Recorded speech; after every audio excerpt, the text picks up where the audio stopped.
President Trump has several times refused to commit himself to a peaceful transfer of power after the election.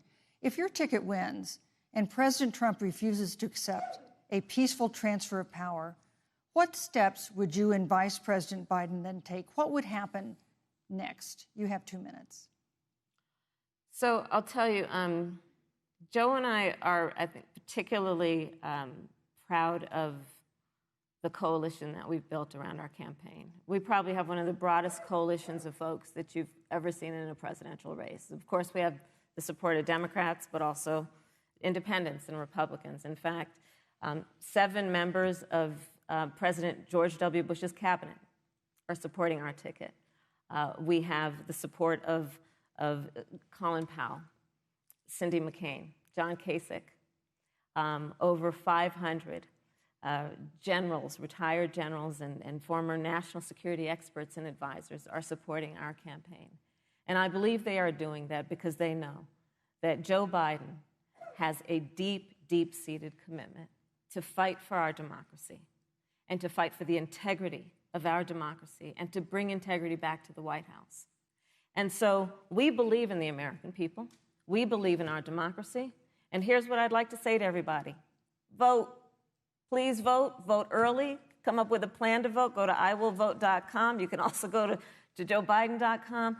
We have it within our power in these next 27 days to make the decision about what will be the course of our country for the next 4 years. And it is within our power, and if we use our vote and we use our voice, we will win.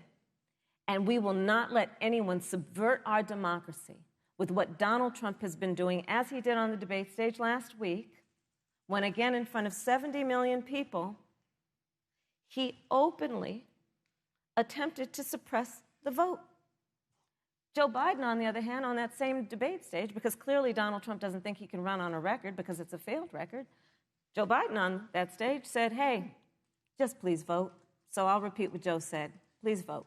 Thank you, Senator. Vice President Pence, President Trump has several times refused to commit himself to a peaceful transfer of power after the election. If Vice President Biden is declared the winner and President Trump refuses to accept a peaceful transfer of power, what would be your role and responsibility as Vice President? What would you personally do? You have 2 minutes. Well, Susan, first and foremost, I think we're going to win this election. Because while Joe Biden and Kamala Harris rattle off a long litany of the establishment in Washington, D.C., an establishment that Joe Biden's been a part of for 47 years, President Donald Trump has launched a movement of everyday Americans from every walk of life. And I have every confidence that those same Americans that delivered that historic victory in 2016, they see this president's record where we rebuild our military. We revived our economy through tax cuts and rolling back regulation, fighting for fair trade, unleashing American energy. We appointed conservatives to our federal courts at every level. And we stood with the men and women of law enforcement every single day. And I think that movement of Americans has only grown stronger in the last 4 years. But when you talk about accepting the outcome of the election, I must tell you, Senator, your party has spent the last 3.5 years trying to overturn the results of the last election. It's amazing. When Joe Biden was vice president of the United States, the FBI actually spied on President Trump and my campaign.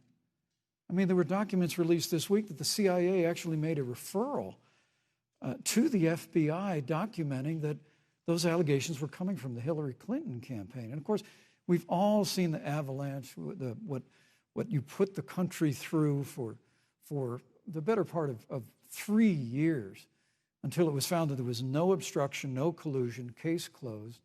And then, Senator Harris, you and your colleagues in the Congress tried to impeach the President of the United States over a phone call. And now Hillary Clinton has actually said to Joe Biden that in her words, under no circumstances should he concede the election. So let me just say, I think we're going to win this election.